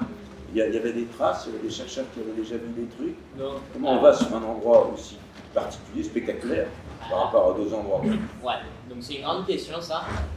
Alors en fait, toute la zone, toute la région est très étudiée pour ces fossiles, mais notamment ces fossiles de dinosaures. Beaucoup moins, alors là par exemple, ce que je vous ai présenté, on n'a pas de dinosaures, surtout on a beaucoup d'invertébrés. Donc en général, moins attrayant, on va dire, au grand public. Et en fait, donc, comment ce site il a été découvert? Il a été découvert notamment grâce à l'aide de paléontologues amateurs. Donc, il y a une énorme communauté de paléontologues amateurs aux États-Unis, mais pas que, d'ailleurs, aussi en France. Communauté sans laquelle, en fait, nous, paléontologues, forcément, nous, on est chercheurs, on n'a pas le temps d'aller sur le terrain tout le temps. Et en fait, c'est souvent grâce à ce genre d'initiative. Finalement, ça n'a pas beaucoup changé par rapport au 19e siècle. Ça n'a pas beaucoup changé, non. C'est les amateurs qui trouvaient beaucoup de choses et qui ensuite allaient chercher les scientifiques de Paris pour trouver les interprétations. Là, les scientifiques de Dijon. Alors Nancy maintenant. Nancy, quoi, oui. Nancy. Mais enfin, au départ, c'était quand tu étais à Dijon. Oui, tout à fait. Voilà. C'est le rapport biogéosciences. Ouais. Bourgogne-Franche-Comté. Non, que Bourgogne. Bourgogne maintenant, désolé. Merci. Alors, on va rester dans la science géologique, mais passé, présent, futur. Je sais pas comment dire, avec Emmanuel Vanard. Emmanuel, tu fais partie d'un laboratoire, je ne sais pas si c'est un laboratoire d'excellence, je ne sais pas comment on appelle ça, un projet énorme qui s'appelle le projet ARMI, Harnessing Microbes, qui est un projet qui a été construit entre l'Université de Bourgogne et l'Université de Franche-Comté, qui essaie de comprendre de façon un petit peu différente nos relations avec les microbes, comment les microbes se développent dans le monde.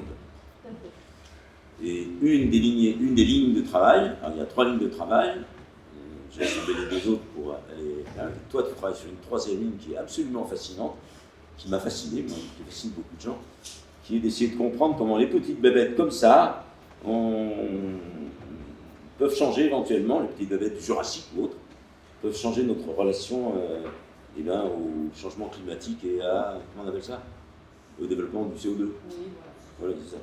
Okay. Alors, j'ai cherché une phrase pour toi. Gaston Tissandier, les fossiles 1875. Donc tout à l'heure j'étais en 1844, là je suis en 1875, et j'ai cru comprendre ce que tu faisais grâce à cette phrase, donc c'est déjà pas mal. La substance de si innombrables petits êtres, donc c'est tous les êtres faits en calcaire, n'était-elle pas, comme cela se passe encore sous nos yeux en 1875, empruntée au carbonate de chaux tenu en dissolution dans les eaux à la faveur d'un excès d'acide carbonique? C'est un peu ça que tu fais. Donc il y a trop d'acide carbonique, on va doper les ammonites et puis autre chose. On va doper plein de choses. Plein de choses grâce aux microbes. Un semblable phénomène ne se passe-t-il pas encore actuellement au sein des océans modernes, 1875? Ne voyons-nous pas les polypiers construire tous les jours ces récifs qui s'élèvent peu à peu, qui prennent sans cesse un développement progressif et formeront peut-être les gisements qu'étudieront les géologues de l'avenir? Eh bien, toi, tu es une géologue de l'avenir. 1875-2024, Emmanuelle Bonin, comment on se débrouille avec le CO2? Merci. Merci beaucoup d'abord de m'avoir invité. Et puis pour moi, c'est un grand honneur d'être ici, de par le patrimoine historique, et puis surtout parce que j'ai exercé les premières années de ma carrière de chercheur ici au Muséum d'Histoire Naturelle. Et puis Armand-Pierre qui est là, j'avais travaillé sur les collections du muséum et j'avais pris beaucoup de plaisir et j'ai appris énormément. Et donc là, je vais faire un petit clin d'œil effectivement à Jules Marcoux, parce que je suis géologue de terrain, je suis allée beaucoup aux États-Unis aussi. Mais malgré tout, je pense qu'autour de nous, sur nos territoires, il y a des choses très jolies à observer, et notamment en région Bourgogne-Franche-Comté. Et puis pour les gens qui connaissent un petit peu le Jura, vous pouvez voir en flou, un petit peu derrière, l'image de Baume-les-Messieurs, qui est l'objet sur lequel, ou un des objets sur lesquels je vais vous présenter un petit peu. Alors, je suis consciente que c'est la fin de l'après-midi, qu'on a fait, on a eu des présentations tout aussi intéressantes les unes que les autres, mais très denses, et puis sur des sujets très diversifiés. Donc, c'est pas forcément facile d'arriver après, puis de refaire de la géologie. Alors, je vais essayer de mettre des processus, je vais essayer d'être assez simple sur des choses qu'on a vues, notamment sur les illustrations, sur les peintures de Courbet, qui sont absolument magnifiques. Vous voyez ces calcaires, et moi je vais essayer de mettre l'accent sur comment on les forme. Alors le contexte général, évidemment, c'est l'augmentation du CO2 dans l'atmosphère, on en parle beaucoup, le réchauffement climatique, l'acidification des océans. Et moi, pour l'instant, je travaille plutôt en domaine continental, et on essaye de comprendre ce qui se passe, on essaye de comprendre quels sont les mécanismes, et puis s'il y a des solutions pour l'avenir, parmi beaucoup de solutions, moi je suis résolument optimiste, pour essayer d'endiguer et d'enrayer l'augmentation du CO2 dans l'atmosphère. Donc l'objectif en général ici, c'est de proposer et développer des méthodes de séquestration à partir de l'étude de milieux naturels. Alors je vous ai remis des équations horribles, des équations chimiques, mais parce qu'elles sont importantes, parce que vous voyez qu'il y a l'eau, il y a le dioxyde de carbone, donc ce fameux CO2 dont on vous parle, et nous on s'intéresse aux produits chimiques qui sont formés à partir de réactions entre ce CO2 qui arrive dans l'eau, qui réagit avec l'eau et qui va former des éléments d'autres, de composants chimiques qui vont eux-mêmes réagir avec leur environnement et, si tout va bien, conduire à la formation des carbonates.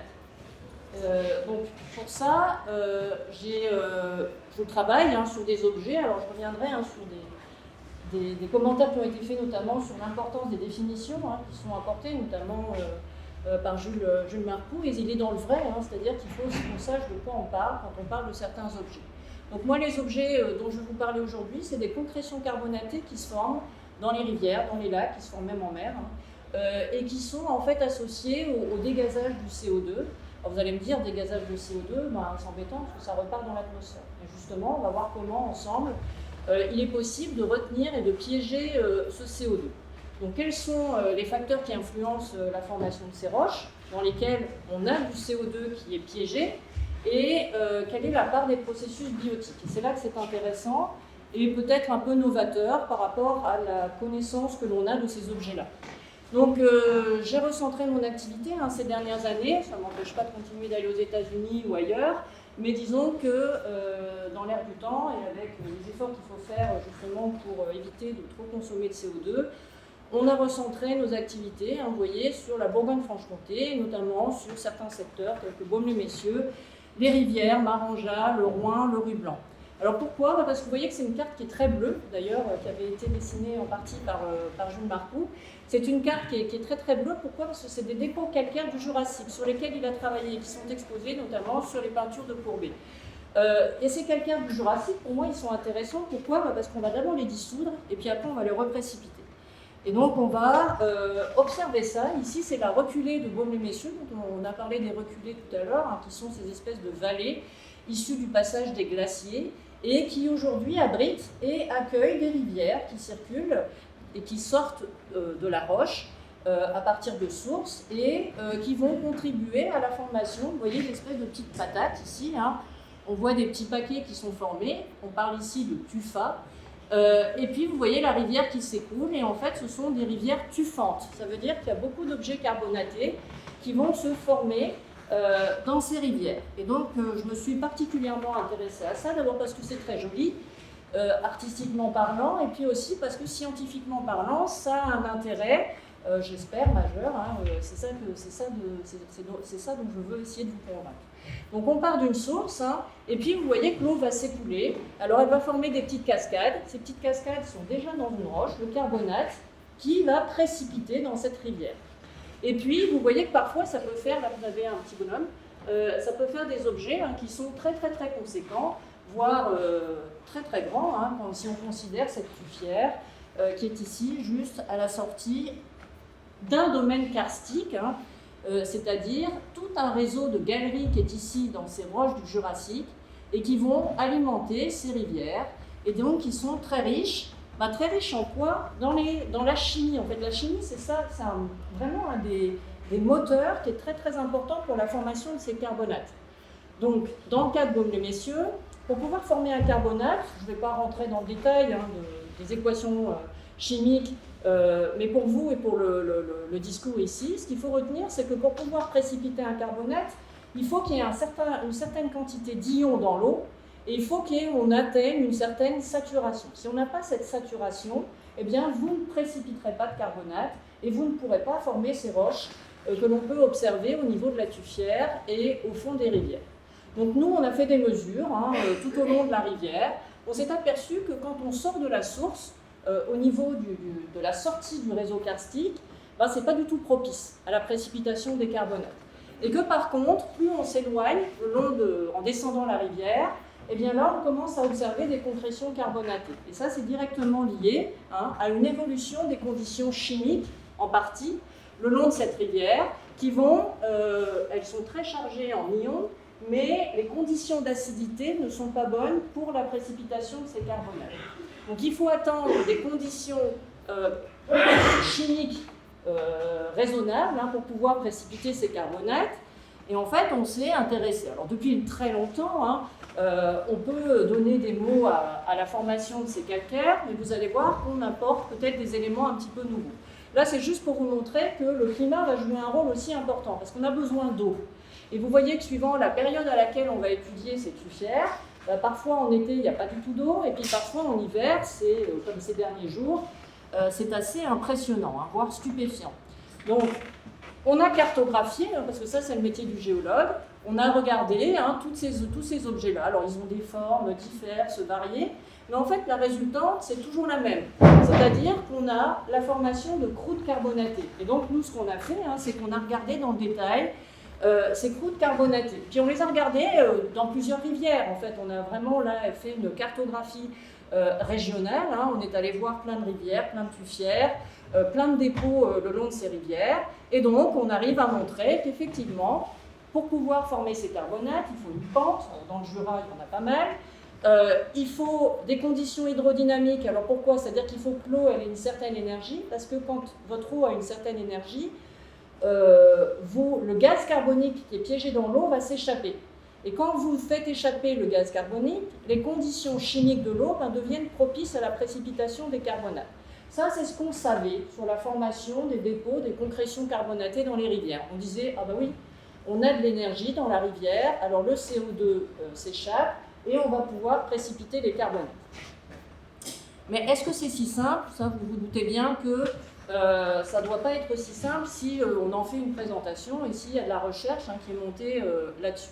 Alors on a regardé, et maintenant on dispose de technologies, de microscopes qui nous permettent de descendre très très loin dans l'observation du tout petit au niveau de ces roches. Donc on a défini, parce qu'on est des scientifiques, donc on a besoin de classer.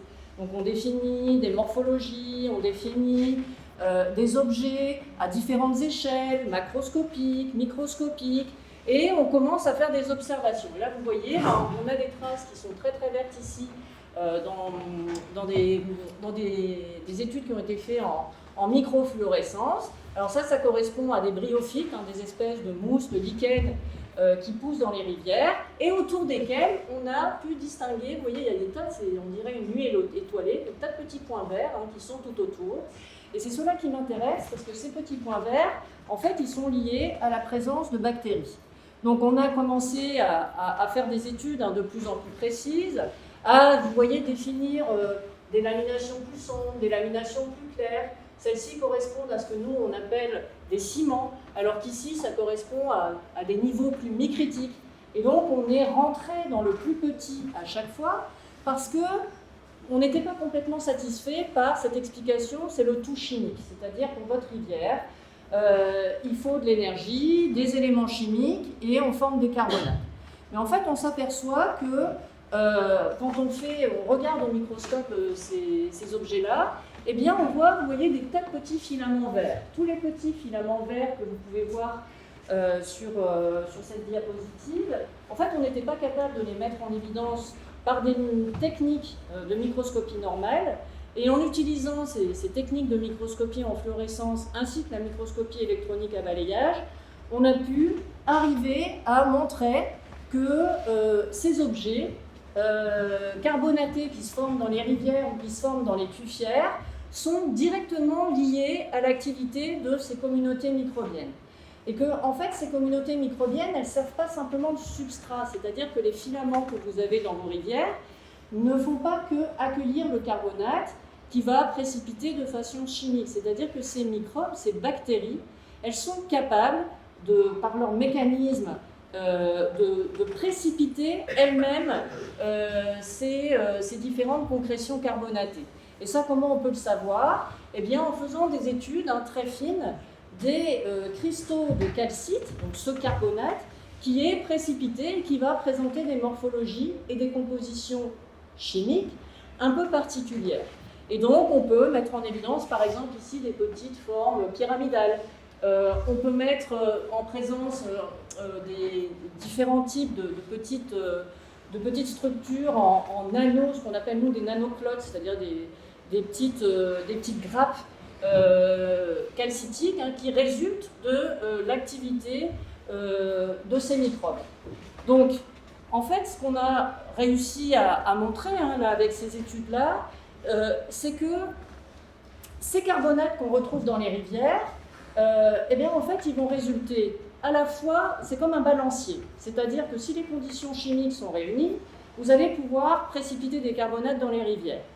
Par contre, ce que l'on voulait montrer ici, vous allez voir que ça va faire un lien avec la capture du CO2, ce qu'on voulait montrer ici, c'est que l'activité du vivant est très importante. Et dans ces rivières, eh bien, en fait, quand on fait attention, on s'aperçoit qu'elles sont pétries, c'est-à-dire qu'il y a plein de bactéries qui prolifèrent dans ces rivières et dans ces tufières, dans cette eau, et qu'elles vont directement participer à la précipitation des carbonates.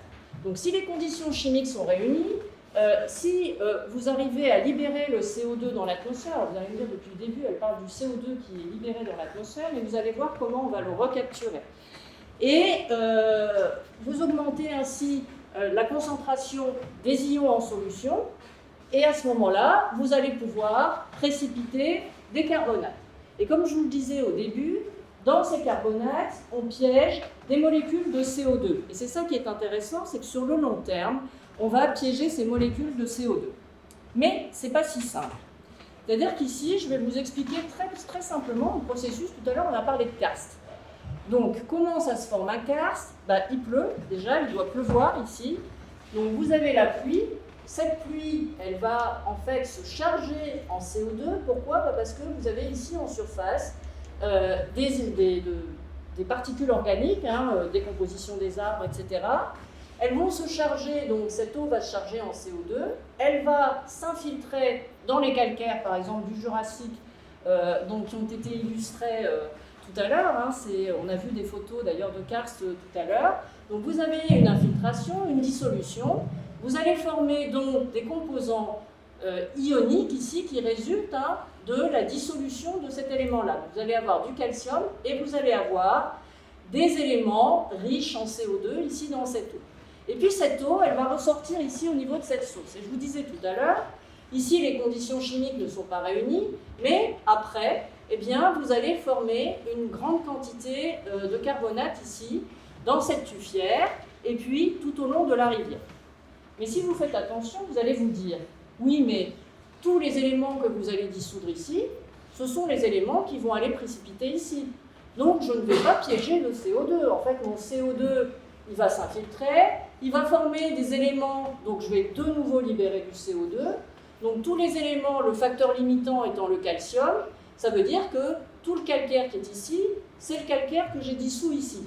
Donc mon bilan de CO2, c'est pas très favorable. Parce que pourquoi? Il va dégazer. Parce que je vous disais que pour pouvoir précipiter du carbonate, votre gaz ici qui est présent dans l'eau va repartir dans l'atmosphère. Mais ça, c'est sans compter le vivant. Et le vivant, il est fondamental. Donc la présence des arbres, la présence des bactéries dans les rivières vont faire que vous allez capturer une partie du CO2. Donc le bilan positif ici, il est surtout lié à la photosynthèse. Il n'est pas lié au fait que vous allez piéger des carbonates. Mais maintenant, ce que je veux vous montrer, c'est que ça, c'est un processus qui est viable. C'est-à-dire que maintenant, vous retirez la partie des ions, la source des ions, c'est-à-dire de votre réseau karstique, et vous apportez le calcium que vous pouvez obtenir en dégradant d'autres roches qui ne sont pas nécessairement des calcaires. Les basaltes, d'autres roches qui sont présentes dans le système naturel. Vous avez une grande quantité de calcium et vous avez du CO2 à foison dans l'atmosphère. Donc en fait, un processus qui pourrait être mis en œuvre, ce serait un processus qui, lui, viserait cette fois-ci à piéger le CO2 de l'atmosphère directement dans ces carbonates. Parce que si l'on met en place, alors c'est préliminaire, mais c'est vrai qu'on est en train de travailler avec des industriels là-dessus, sur la possibilité d'imaginer des grandes piscines dans lesquelles on aurait à disposition le CO2 qui est présent dans l'atmosphère, dans lequel on aurait suffisamment de calcium, parce que je vous ai dit que c'était le facteur limitant, et dans ces piscines, on y mettrait des communautés microbiennes qui favorisent et qui aident à la précipitation des carbonates pour pouvoir, à terme, envisager de stocker de façon définitive une grande partie on va dire, du CO2 qui est présent dans l'atmosphère. Alors on s'amuse à faire des quantifications parce qu'on a travaillé comme ça, on a essayé de faire des volumes, on a essayé de regarder dans une tuffière par exemple ou dans une rivière, puis on a mis ça à l'échelle de la Bourgogne-Franche-Comté, puis après ça on a mis ça à l'échelle de la France et on calcule des volumes. Et en fait on s'aperçoit qu'on peut comme ça envisager de piéger de très grandes quantités de CO2. Alors c'est pas la panacée, c'est pas la solution unique, mais c'est vrai que je pense que c'est une solution d'avenir. Ça n'est pas encore développé, mais c'est en cours.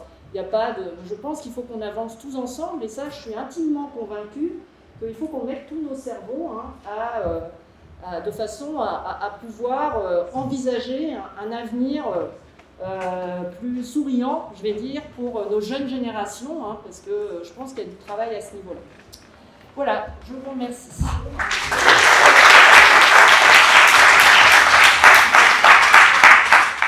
Il fallait évidemment que des jeunes de Salins ou d'ailleurs aillent sur ces traces quand même pour visiter tout ce que nous ont proposé les chercheurs cet après-midi. Alors, on a une équipe là de feu, de la maison d'éducation de la Légion d'honneur, que vous connaissez peut-être. Alors, elle est connue récemment à cause des visites de M. Macron et de ses chefs de parti qui sont allés à Saint-Denis coloniser un petit peu leur lieu d'habitation, puisque c'est un internat de jeunes filles créé par Napoléon Ier et qui continue d'exister maintenant. Donc, les jeunes filles sont internes, elles portent des uniformes, sauf en dehors dans le lieu de travail. Vous pourrez la voir, mais là, c'était pas pour la peine. Donc vous comprenez pourquoi M. Macron doit être un petit peu intéressé. Et donc on a construit avec elle, et Mme Gendron et Mme Herbinière, qui sont, je ne sais pas où, elles sont ici. Mme Gendron, c'est la prof de SVT, géologue, c'est elle. Mme Herbinière, c'est la prof de physique. Donc elle traduira des équations d'Emmanuel demain en cours, c'est très bien, ça m'intéresse beaucoup, puisque c'est au programme de première ou seconde, première. Non, les histoires de CO2, pollution, tout ça. Terminale. Bon, bah, c'est dans 2 ans, puisque là, nous avons des représentants de Nakara. Nakara, c'est de seconde. Et il y a des premières. Ah, il y a des blanches aussi. Ah, pardon. Alors, à la Légion, les filles ont des ceintures. Les Nakara, c'est les secondes. Les blanches, c'est les premières. Et les multicolores, multico, ce sont les terminales. Et donc on construit avec elle et le professeur, et Mme Maouch, la professeure d'anglais évidemment, un séjour aux États-Unis de 25 jours, en octobre de cette année, allé sur les traces de Jules, à la fois à Harvard et sur la Mesa Marcou Holbrook, mais elles vont tout vous dire. À vous. Bonjour à tous, nous sommes élèves à la maison d'éducation de la Légion d'honneur de Saint-Denis. Et en octobre prochain, nous aurons la chance de partir aux États-Unis, d'abord à Boston, puis en Arizona, pour suivre les traces du grand géologue qui était Jules Marcou. Ici déroulée, vous pouvez voir la carte de la Whipple Expedition, destinée à trouver le meilleur chemin pour la Pacific Railway en 1853. Jules Marcou faisait partie de cette expédition, et c'est d'ailleurs lui qui, en Arizona, vers Holbrook, a trouvé l'origine de la Petrified Forest. Donc c'est donc lui qui est à l'origine de la National Petrified Forest National Park. Cela méritait bien le nom d'une mesa que lui ont donné les Américains en 1915. Et nous voulons y aller pour voir les couleurs du Jurassique et rencontrer des filles de la Navajo Boarding School avec lesquelles nous pourrons partager un repas traditionnel et nous nous essaierons à la poterie. Nous aurons également la chance de nous rendre sur la tombe de Jules Marcou, sculptée en forme d'ammonite, dont nous ont parlé Marie et Jim de l'université de Harvard que nous rencontrerons également. Et nous verrons aussi des objets que notre géologue nous a rapportés, comme une gourde unie et un carquois navajo. Pour nous, ce voyage géologique est une véritable opportunité de plonger au cœur de la vie du grand géologue qui était Jules Marcou, qui est trop souvent oublié. D'ailleurs, Jules Marcou a reçu la Légion d'honneur en 1867 grâce à son ami Pasteur. Donc c'est un moyen pour nous de faire un lien entre le passé et le présent, mais plus encore avec notre histoire personnelle et notre école. Donc, toutefois, ce voyage a un certain coût, c'est pourquoi nous remercions sincèrement toutes les personnes et toutes les associations qui nous ont aidés à le financer. Et afin de récolter un maximum de fonds, nous organiserons à l'issue de cet événement une vente de bières qui proviennent directement de l'École nationale des industries laitières et des biotechnologies de Poligny, une école fondée à l'époque de Louis Pasteur. Donc ce sont des bières expérimentales à base de maïs, une des 3 sœurs des Navajo avec la courge et le haricot. Pour nous, ce voyage est aussi un moyen d'aborder différemment la géologie et d'être vraiment sur le terrain, donc de découvrir de nouvelles facettes de la géologie. Afin d'avoir un maximum de connaissances sur ce grand géologue, nous partirons le 5 juin à Saint-Lin-les-Bains pour une première immersion. Merci beaucoup.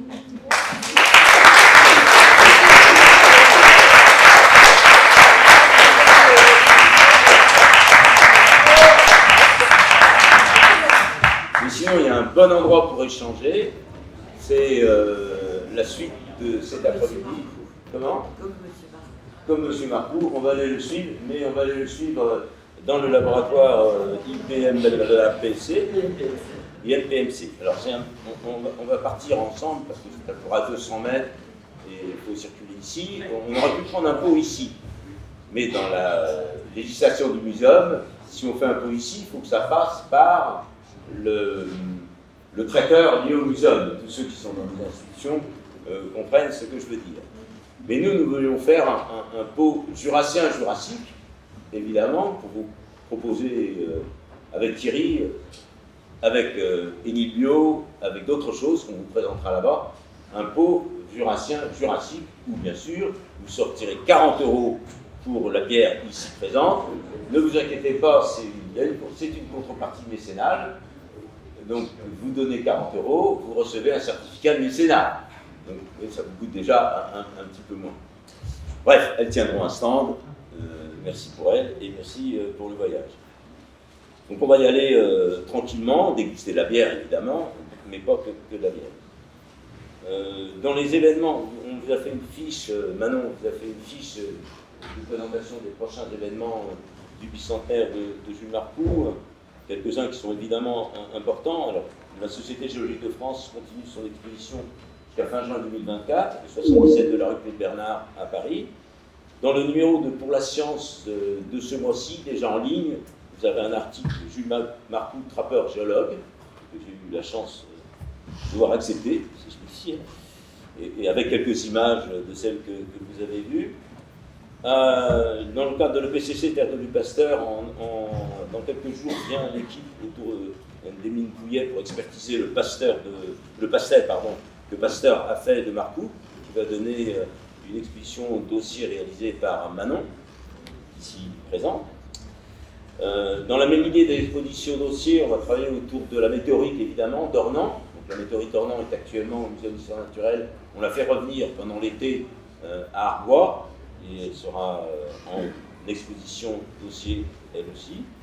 La SGF vient à Salins-les-Bains, ça a été dit par Pierre, fin juin, et on fera une excursion, ils feront une excursion, un peu le modèle que faisait Marcoux, puisque Marcoux devait accueillir la SGF en 1863-64, et l'expédition ne s'est pas faite, l'excursion ne s'est pas faite, mais on a le plan de l'expédition, de l'excursion géologique que Marcoux avait proposé à la Société Géologie de France.